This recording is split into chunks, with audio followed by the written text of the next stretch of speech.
متقلب کا مطلب ہوتا ہے جب بھی آدمی باہر الٹ پھیر ہوتا ہے، سفر میں جائے، آفس میں جائے، بازار میں جائے، رشتہ داروں میں جائے، دوستوں احباب میں جائے، کسی کام سے جائے، کمانے کے لیے جائے، خوشی میں جائے، غمی میں جائے، جب بھی آدمی چلتا پھرتا ہے تو اس کو تقلب کہتے ہیں۔ واللہ یعلم متقلبکم، تمہارے تقلب کو، تمہارے چلنے پھرنے کو اللہ جانتا ہے، کہاں گئے، کب گئے، کیوں گئے، کیسا گئے۔ ومثواکم، اور تمہارے ٹھہرنے کو بھی اللہ جانتا ہے، کہاں ٹھہرے، کب ٹھہرے، کتنا ٹھہرے، کیوں ٹھہرے، مسجد میں ٹھہرے، کتنی دیر ٹھہرے، کیوں ٹھہرے، سب اللہ پاک کو معلوم ہے۔ گھر میں ٹھہرے، کتنی دیر ٹھہرے، کیوں ٹھہرے، سب اللہ کو معلوم ہے۔ جماعت میں ٹھہرے، کتنی دیر ٹھہرے، کیوں ٹھہرے، سب اللہ کو معلوم ہے۔ واللہ یعلم متقلبکم ومثواکم۔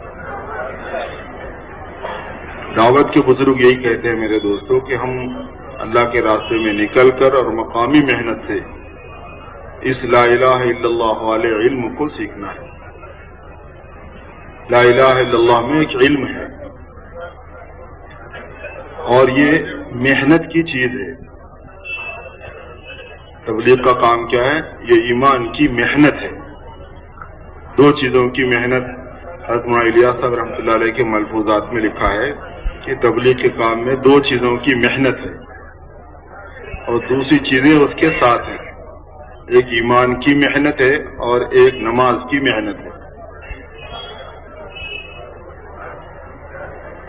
نماز پڑھی جاتی ہے تھوڑی دیر میں، لیکن نماز بنائی جاتی ہے بہت لمبی محنت سے، اور نماز بنانے کے لیے 24 گھنٹے دھیان رہنا پڑتا ہے۔ نماز والا 24 گھنٹے میں نماز بنتی ہے، پڑھی جاتی ہے 10 منٹ میں، 5 منٹ میں، لیکن بنتی بڑی دیر میں۔ مولانا محمد عمر صاحب پالن پوری رحمۃ اللہ علیہ اپنے بیانات میں فرمایا کرتے تھے کہ نماز پڑھنے کو 10 منٹ کی چیز ہے، لیکن نماز بنانے کے لیے 24 گھنٹے کی چیز ہے۔ وجہ اس کی یہ ہے کہ نماز قبول نہیں ہوتی جب تک آدمی کے پاس اس کے پیٹ میں حلال غذا نہ ہو، اس کے جسم پہ حلال کپڑا نہ ہو۔ اب حلال غذا ہونا تو کمانے کا پورا نظام حلال ہونا، کھانے کا پورا نظام حلال ہونا، حلال کپڑا ہونا تو پورا پہننے کا نظام حلال ہونا، پورا کپڑا نہیں بلکہ پورے کپڑے میں 1 درہم کسی کا حرام شامل ہوگا تو حدیث شریف میں آتا ہے کہ جب تک وہ کپڑا اس کے جسم پر ہوگا اس کی نماز قبول نہیں ہوتی۔ اور آج کل تو کپڑے پھٹتے بھی نہیں ہیں، پہلے کے تو پھٹ بھی جاتے تھے، خالی کاٹن کے ہوتے تھے، اب تو پھٹتے نہیں ہیں، برسوں گزر جاتے کپڑے نہیں پھٹتے۔ اب حرام کا اس میں شامل کیا ہوا ہے، گئی برسوں کی نماز ستیاناش۔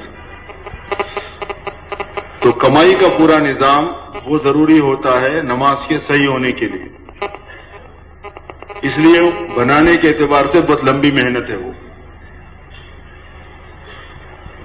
پڑھنے کے لیے 5-10 منٹ کی چیزیں، لیکن دھیان نماز کے وقت میں نماز میں رہے، اس کے لیے محنت کرنی ہوتی ہے کہ نماز کے باہر نماز کا دھیان رہے۔ اور نماز کے باہر نماز کا دھیان کا مطلب ہے کہ نماز کے باہر آدمی اللہ کے ذکر میں ہو، جیسا کہ حضرات صحابہ رضی اللہ تعالیٰ عنہ اجمعین کے بارے میں قرآن پاک میں ہے کہ رجال اللہ تلہیہم تجارت ولا بیع عن ذکر اللہ، یہ وہ لوگ ہیں کہ جن کو ان کے کاروبار، ان کی تجارت اللہ کے ذکر سے غافل نہیں کرتے۔ تو صحابہ کے پاس ذکر کی وہ صفت تھی کہ وہ کاروبار میں، بیوی بچوں میں، مشغولیتوں میں اللہ کی طرف متوجہ رہتے تھے، تو جب 10 منٹ کے لیے نماز میں ہوتے تھے تو اور زیادہ متوجہ ہو جاتے تھے۔ تو اس لیے نماز میں اللہ کا دھیان رکھنے کے لیے ان کو دشواری نہیں تھی، چونکہ نماز کے باہر وہ اللہ کے دھیان میں رہتے تھے، تو نماز کے اندر تو اور زیادہ دھیان ہو جاتا تھا۔ ہمارے لیے کیا مشکل ہے کہ ہم نماز کے باہر اللہ کے دھیان میں نہیں رہتے، اس کی محنت نہیں کرتے، تو تھوڑی دیر کے واسطے دھیان کوئی ادھر آؤ بولے تو کہاں آتا انہیں نہیں آتا، یہ پریشانی ہے۔ جب 23 گھنٹے دماغ غیر اللہ کی طرف ہوگا اور اس میں سے 10-10 منٹ کے لیے آپ بول رہے ہیں تو ادھر آ جا، تو ادھر آ جا، کہیں کو آتا نہیں آتا، محنت کرنا پڑتا ہے اس کے بعد۔ تو ذکر پر محنت چاہیے، علم پر محنت چاہیے، علم سیکھنا پڑتا ہے، ذکر کا دھیان بنانا پڑتا ہے، پھر جا کے نماز بنتی ہے۔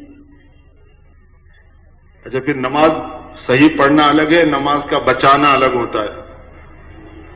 پڑھ تو لیے لیکن حقوق ادا نہیں کیے، اکرام مسلم نہیں ہے، اخلاق نہیں ہے، اس کی غیبت کر دی، اس کو بہتان لگا دیا، اس کو مار دیا، اس کے پیسے کھا گئے، اس کی زمین ڈبو دی، اس کا دل دکھا دیا، اس کو ستا دیا، اس کو ستا دیا، حقوق ادا نہیں کیے بندوں کے، تو ساری نمازیں تو چلی جائیں گی۔ کما کے تو لے گئے لیکن دوسروں کو دے دینا پڑ گیا۔ تو نماز بنتی ہے اور بچتی ہے، بنتی ہے علم اور ذکر سے اور بچتی ہے اکرام مسلم سے۔ تو اس لیے بننے کے لیے بہت لمبا کام ہے نماز کے۔ اسی لیے حضرت الیاس رحمۃ اللہ علیہ کے ملفوظات میں یہ ہے کہ اصل یہ جو دعوت کی محنت ہے، یہ دو محنتیں ہیں اصل یہ دعوت میں، ایک ایمان کی محنت اور ایک نماز کی محنت۔ وہ قبول نہیں ہوتی بغیر اخلاص کے، تو اخلاص کی بھی محنت شامل ہے اس میں، اور اس کی حقیقت آتی ہے دین کی محنت ہے۔ تو دین کی محنت کی ترغیب اس لیے دی جاتی ہے کہ آدمی کی نماز اور اس کا ایمان یعنی کلمہ وہ دونوں صحیح ہو جائے۔ تو جب اللہ کے راستے میں محنت کریں گے تو ایمان بنے گا اور نماز بنے گی، یہ دونوں چیزوں کا بننا علامت ہو جائے گی کہ سب چیز بن گئی۔ توجہ دلانی پڑتی ہے بعض مرتبہ دوسری چیزوں کی طرف بھی، کہ جس چیز کا آپ ذکر کرتے ہیں، جس کی طرف توجہ کرتے ہیں، وہ چیز قابو میں آتی ہے، جس کو آپ کبھی مذاکرے میں نہیں لاتے وہ چیز قابو میں نہیں آتی۔ تو اس لیے میرے دوستو، سب سے بڑی بات اللہ رب العزت کی عظمت اور اللہ پاک کی بڑائی دل میں جیسا ہمارا عقیدہ ہے ویسے استحضار پیدا کرنا۔ ایک ہوتا ہے عقیدہ مان لینا کہ اللہ سب سے بڑے ہیں، لیکن ایک ہوتا ہے اس کا استحضار کہ اللہ کی بڑائی تھوڑی سی تفصیلات کے ساتھ ہماری برداشت کی بقدر وہ آدمی کے ذہن میں جم جائے۔ ہماری برداشت کی بقدر اس لیے ہے کہ اللہ پاک کی عظمت جیسے اللہ ہے ویسے کسی پہ کھل گئی تو انہیں رہتا نہیں، باقی ختم ہو جاتا۔ اللہ پاک اتنے بڑے ہیں، اتنے بڑے ہیں، اتنے بڑے ہیں کہ وہ کوئی مخلوق ان کی بڑائی کو لے نہیں سکتی۔ ہر مخلوق پر اسی وجہ سے بڑائی اگر توجہ بھی کرے گا تو وہ کھلتی اس کی استعداد کے بقدر ہی ہے، مگر وہ اتنی آدمی پر اس کی استعداد کے بقدر کھل جائے۔ اللہ پاک کی عظمت، اللہ کی بڑائی، اللہ کا علم، اللہ کی قدرت، اللہ کی ربوبیت، اللہ کی حفاظت، اللہ پاک کی نافعیت، اللہ پاک کی صفت نافع، صفت ضار، صفت شافی، صفت محیی، صفت ممیت، ان کی رزاقیت جیسے بندے پر مستحضر ہوتی جائے گی ویسے ویسے اس کلمے والا یقین آدمی کے اندر کیفیت پکڑتا جائے گا۔ یقین بنانے کا مطلب ہوتا ہے یقین میں کیفیت کا لانا، یقین بنانے کا مطلب ہوتا ہے یقین میں استحضار کا لانا، کیونکہ جن چیزوں کو ماننا ہوتا ہے وہ کم زیادہ نہیں ہوتے، وہ لمیٹڈ ہیں۔ ان کو کہتے ہیں کہ مؤمن بھی جو ہیں وہ ساتھی ہیں جو ایمان مفصل میں ہے۔ جو آدمی ان سات پر ایمان لے آتا ہے وہ مومن ہو جاتا ہے۔ وہ آمنت باللہ وملائکتہ وکتبہ ورسلہ والیوم الآخر والقدر خیرہ وشرہ من اللہ تعالی والبعث بعد الموت، جو ایمان مفصل پڑھایا جاتا ہے بس وہ یہ سات باتوں کے ماننے سے آدمی آ گیا ایمان۔ لیکن ان سات کی حقیقت کھلنا اور اس کی تفصیلات کو دل کا لے لینا اور آدمی کے ذہن پر کھل جانا اور جم جانا، یہ آدمی کے اندر کم زیادہ ہوتا رہتا ہے۔ اسی لیے یزید و ینقص جو ہے بڑھتا ہے اور گھٹتا ہے کا مطلب یہیں آ کے اپلائی ہوتا ہے۔ وہ یقین کی یہ جو کیفیات ہیں یہ جب بدلتی ہیں تو اس اعتبار سے ایمان کا بڑھنے سے تعبیر کرتے ہیں اور ایمان کے گھٹنے سے تعبیر کرتے ہیں۔ وہ یہ ہے کہ جتنا ہم دعوت دیں گے، جتنا سوچیں گے، جتنا دعا کریں گے، جتنی محنت کریں گے، کیونکہ دعوت کی محنت میں یہ چار چیزیں ہوتی ہیں: دعوت دینا، دعا کرنا، فکر کرنا، مجاہدہ کرنا۔ جب یہ چار چیزوں کے ذریعے سے آدمی لگا ہوا رہتا ہے کنٹینیو مستقل، تو پھر اللہ تبارک و تعالیٰ اپنی طرف اس کو کھینچ لیتے ہیں۔ جتنا اس کی استعداد ہے کھینچ کے پھر اس پر کھولنا شروع فرما دیتے ہیں۔ جب ان کی طرف سے بندے کو کھینچنے کا عمل ہوتا ہے تو اس کو یہ بزرگوں کی اصطلاح میں نسبت کہتے ہیں ایک جذب ہے وہ حصول نسبت، ولایت، بزرگ ہو جانا، ولی ہو جانا، جو بولا جاتا ہے لفظ اولیاء اللہ، یہ ان کی طرف سے ہوتا ہے وہ عمل، لیکن بندے کی طرف سے چلنا ہوتا ہے ادھر سے۔ ایک بزرگ ایک بادشاہ کے محل کے نیچے سے جا رہے تھے۔ پہلے زمانے کے بادشاہ بزرگوں سے بڑی عقیدت رکھتے تھے۔ محل کے اوپر سے بالا خانے سے اس نے دیکھا کہ حضرت جا رہے ہیں، تو اس نے اپنا خادم بھیجا کہ حضرت کو بلا کے لائیے، میں بات کرنا چاہتا ہوں تھوڑا سا۔ تو اس نے جا کے کہا کہ بادشاہ سلامت آپ سے ملنا چاہ رہے ہیں۔ تو انہوں نے کہا کہ بھائی میں کیسے جاؤں بادشاہ سلامت کے پاس، وہ تو اوپر بالا خانے میں ہے۔ تو انہوں نے کہا کہ نہیں، بادشاہ کے پاس اس کا نظم ہے۔ وہاں سے انہوں نے لفٹ چھوڑی، وہاں اس زمانے میں جو بھی لفٹ کا سسٹم تھا وہ اوپر چلے گئے۔ ادھر ادھر کی بات ہوتی رہی، دعا کی درخواست کی، کچھ نصیحت چاہی۔ اس کے بعد پوچھا، بادشاہ نے پوچھا کہ میں اللہ تبارک و تعالیٰ کے پاس جانا چاہوں، ان کا بندہ محبوب بننا چاہوں، ان کا ولی بننا چاہوں، تو مجھے کیا کرنا پڑے گا؟ تو بولے آپ کو وہی کرنا پڑے گا جو مجھے کرنا پڑا ہے، وہ یہ ہے کہ یہاں آڑی باڑی پھرنا پڑتا ہے بس۔ بادشاہ کے بالا خانے کے سامنے جب پھریں گے تو جب منظور ہوگا انہوں لفٹ بھیج کے خود ہی بلا لیں گے۔ بندہ محنت کرتا رہے اور چلتا رہے، مسلسل لگا رہے، تو جب اللہ پاک کی مہربانی متوجہ ہوگی تو اللہ تبارک و تعالی اپنی طرف سے اس کو اپنی طرف کھینچ لیتے ہیں۔ اور اپنی طرف کھینچنے کا مطلب ہوتا ہے کہ ایک ایسی اللہ تبارک و تعالیٰ کی محبت اور ایک ایسا چسکا اور ایک ایسی تڑپ دل میں ڈال دیتے ہیں کہ وہ اللہ کی مرضی کے بغیر جینا پسند نہیں کرتا۔ سب سے مشکل چیز اس کے لیے اللہ پاک کی ناراضگی ہو جاتی ہے، اور اللہ تعالیٰ کی ناراضگی میں شک بھی ڈالنے والی کوئی چیز رہی تو مولانا روم نے فرمایا ہے کہ اس کے لیے ایسا ہو جاتا ہے جیسے پہاڑ کسی نے اس کے دل پہ رکھ دیا۔ عارف کے دل سے اگر ایک تنکا بھی کم ہوتا ہے تو اس پر ہزاروں غم جو ہے نا پہاڑ کی طرح ٹوٹ پڑتے ہیں کہ کہیں اللہ تعالیٰ، کہیں اللہ ناراض تو نہیں ہوگا، کہیں اللہ کو برا تو نہیں دے گا، کہیں اللہ پاک کی مرضی کے خلاف تو نہیں ہوگا۔ اتنا آدمی کو وہ ہو جاتی ہے بات۔ تو جب صحیح معنی میں بندہ جو ہے وہ اللہ تبارک و تعالیٰ کے نیک بندوں میں شامل کر لیا جاتا ہے، مگر کرنا محنت یہ پڑتی ہے میرے دوستوں کہ اللہ پاک کی عظمت و بڑائی کا اسی لیے بار بار ذکر کیا جاتا ہے۔ بہت لوگوں کو یہ شبہ ہوتا ہے کہ اللہ بڑے ہیں تو سب کو ہی معلوم ہے، مسلمانوں کو تو معلوم ہی ہے، پھر بار بار اللہ کی بڑائی کیا ہے؟ اللہ تبارک و تعالیٰ نے جو دین کے احکام دیے ہیں خود اس سے اندازہ ہوتا ہے کہ جو چیز آپ جانتے ہیں اس چیز کو ہی آپ کو بولنا ہے، اسی کا آپ کو استحضار کرتے جانا ہے بار بار، چونکہ آپ وہ جانتے ہیں، چونکہ آپ کو وہ ایمان ہے۔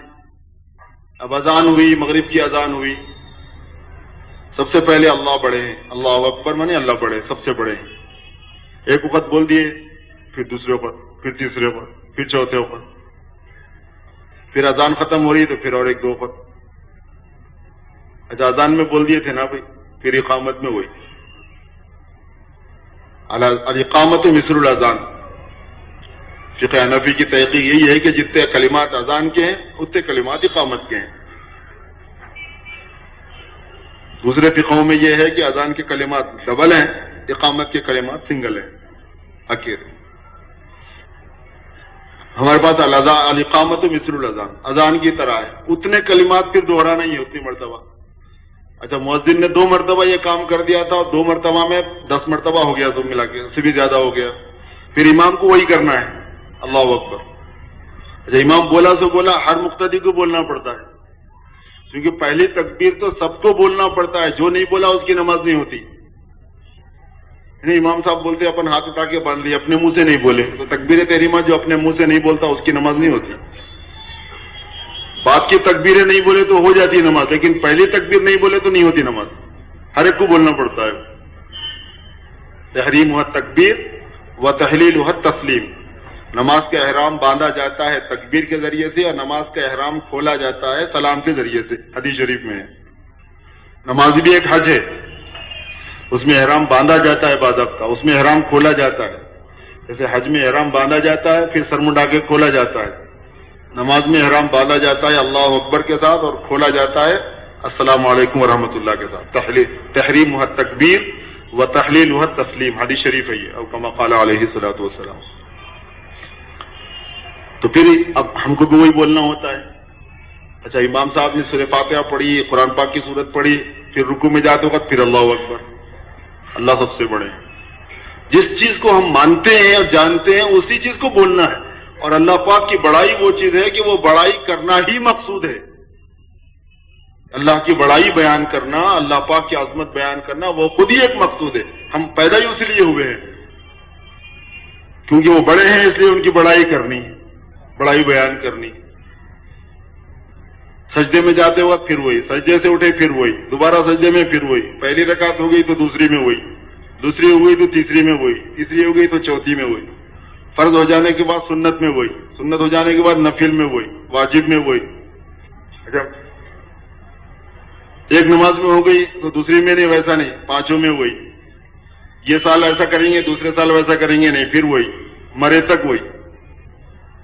تو ہوتا کیا ہے, ہوتا یہ اصل میں کہ اللہ تبارک و تعالیٰ کی شان ایسی ہے میرے بزرگوں بھائیوں کہ جتنی ان کی شان ہے اس کے اعتبار سے یہ پوری مخلوق جو اللہ کی بڑائی بیان کر رہی وہ ایک شمے کے برابر بھی نہیں, حساب میں نہیں ہے. وہ کروبی لاکھوں کروڑوں سال سے بیچارے لگے ہوئے ہیں, آسمانوں کے فرشتے کتنے لاکھوں سال سے ہوں, اللہ پاک کی شان کے مقابلے میں کچھ بھی نہیں ہے وہ چیز. بڑی عجیب شان ہے اللہ رب العزت کی, بڑی شان والے ہیں اللہ پاک, بڑی قدرت والے ہیں. ان کی قدرت اتنی عجیب جس کی حد نہیں. قادر مطلق ہیں وہ جب چاہیں, وہ جو چاہیں, وہ جس کے ساتھ چاہیں, وہ جیسا چاہیں کر سکتے ہیں, جیسا چاہیں, جس کے ساتھ چاہیں, جو چاہیں اور جب چاہیں. آسمان اور زمین میں انہی کی بادشاہت ہے. لہو ما فی السماوات وما فی الارض وما بینہما وما تحت الثری. انہی کے لیے ہیں وہ سب چیزیں. وہی مالک ہے ان سب چیزوں کے جو آسمانوں میں ہیں, وہی مالک ہے ان سب چیزوں کے جو زمین میں ہیں, وہی مالک ہے ان سب چیزوں کے جو ان دونوں کے درمیان میں ہیں, اور وہی مالک ہے ان سب چیزوں کے جو زمین سے ہٹ کر ہیں. سب کے وہی مالک ہیں. تحت الثری میں جو ہے وہ بھی اللہ, وہی ان کے خالق ہیں, وہی ان مالک ہیں.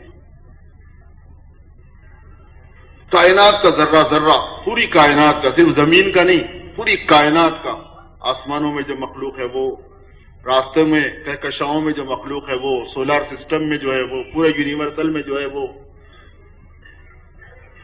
پہاڑوں کے اندر جو ہے وہ, دریاؤں میں جو ہے وہ, جنگلوں میں جو ہے وہ, شہروں میں جو ہے, دیہات میں جو ہے, انسان ہیں, جنات ہیں, حشرات الارض ہیں, سمندر کی مخلوقات ہیں, آسمانوں کے اندر کی مخلوقات ہیں. سب کے خالق اللہ پاک ہے. اور خالق ایسا ہوتا ہے میرے دوستوں کہ مخلوق اس سے کبھی بھی کٹ نہیں سکتی.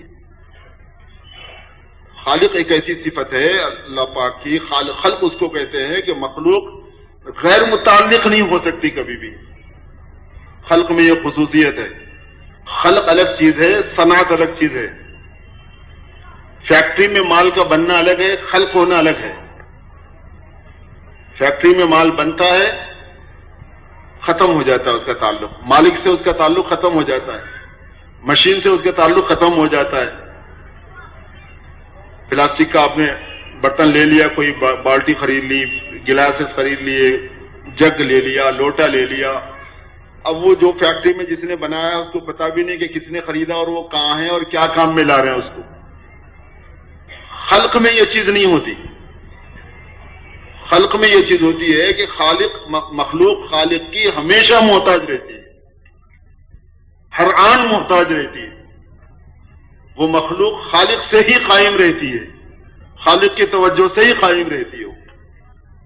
اللہ تبارک و تعالیٰ اپنی پوری مخلوق پر ہر وقت متوجہ رہتے ہیں تو مخلوق رہتی ہے, ورنہ نہیں رہتی. ایک سیکنڈ کے لیے بھی وہ اپنی توجہ ہٹا لیے تو ختم, انہیں مر جاتی نہیں, اس کا سب کچھ ختم ہو جاتا ہے, اس کا وہاں ہے ہی نہیں وہاں پہ کچھ. ایک سیکنڈ کے لیے بھی اگر توجہ ہٹ جائے گا. اور اللہ کی شان ایسی ہے کہ وہ تھکتے نہیں. اب اندازہ لگائیے کہ اللہ پاک خالق ہیں پوری کائنات کے, تو آخر وہ کتنے بڑے ہیں, کیسی شان ہے ان کی. جیسے ہماری طرف توجہ ہے تو ہم زندہ ہیں, آسمان کی طرف ہے تو وہ بھی ہے, زمین کی طرف ہے تو وہ بھی ہے, دریاؤں کی طرف ہے تو وہ بھی ہے, پہاڑوں کی طرف ہے تو وہ بھی ہے، سورج کی طرف ہے تو وہ بھی ہے، چاند کی طرف ہے تو وہ بھی ہے، جنت کی طرف ہے تو وہ بھی ہے، جہنم کی طرف ہے تو وہ بھی ہے۔ اب اس سے پھر اللہ پاک کی صفات کا اندازہ کیجیے آپ، اللہ پاک کیسی عجیب و غریب صفات والے ہیں۔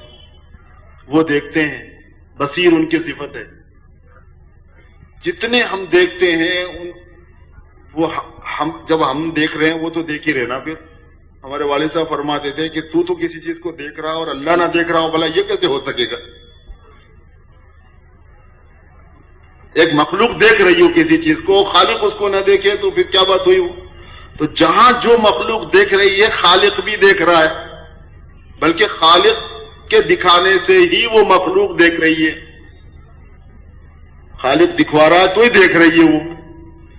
تو اب چیونٹیوں سے لے کے حشرات الارض، کیڑے مکوڑے، سمندر کی مچھلیاں، جنگل کے درندے، انسان اور جنات، اوپر چڑھ جاؤ آسمان اول کے فرشتے، دوم کے، سوم کے، چارم کے، پنجم کے، ششم کے، ہفتم کے، اور اس کے اوپر اور کیا کیا مخلوق انہوں نے بنائی ہے۔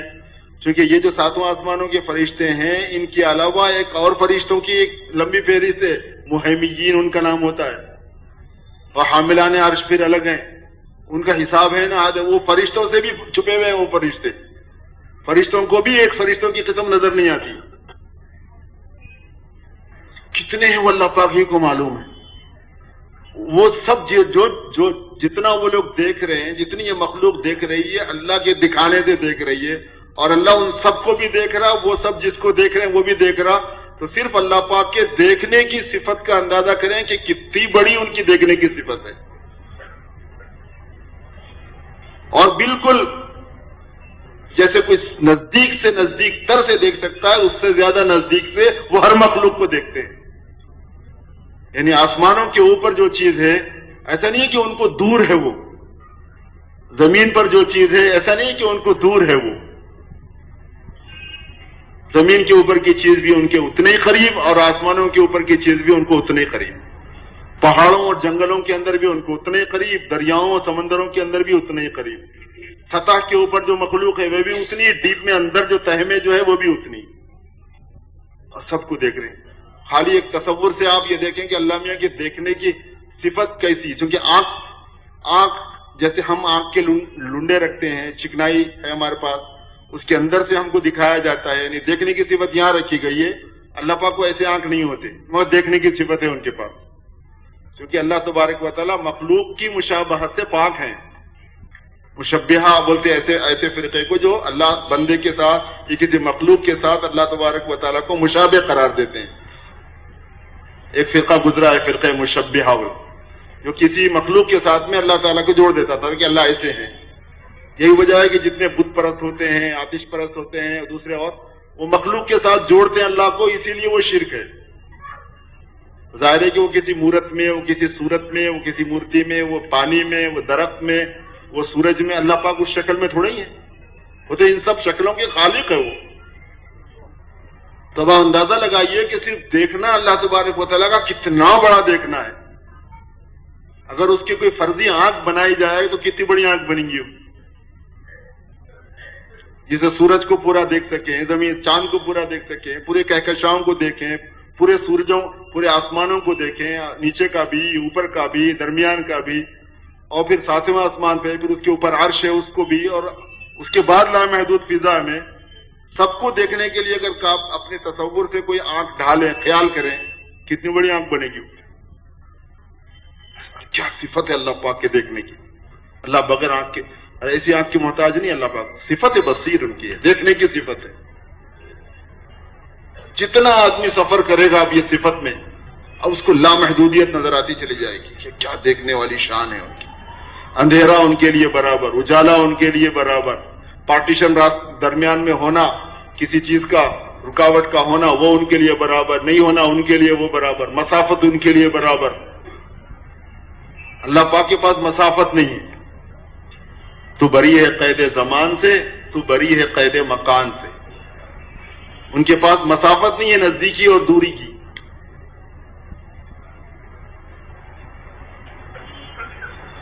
اندھیرے اور اجالے کی کوئی رکاوٹ نہیں ہے، بے پردہ اور پردے کی کوئی رکاوٹ نہیں ہے، جیسے زمین کے اوپر ہم دیکھتے ہیں، اللہ پاک زمین کے اندر بھی، اللہ پاک ہم سے پوری مخلوق سے بہتر زمین کے اوپر بھی دیکھتے ہیں، اور زمین کی تہوں میں جہاں جو ذرہ ہے وہ سب اللہ دیکھتے ہیں، اور ہر ذرے میں جو چیز ہے اللہ نے رکھی ہوئی ہے وہ اللہ دیکھتے ہیں۔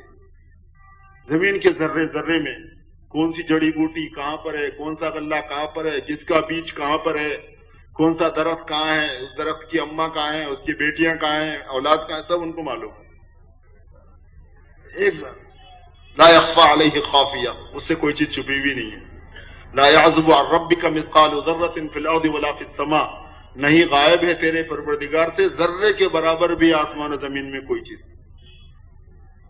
ایک ذرے کے برابر بھی کوئی چیز غائب نہیں ہے۔ ولا اصغر من ذلک ولا اکبر، نہ ذرے سے بڑی کوئی چیز نہ ذرے سے چھوٹی کوئی چیز۔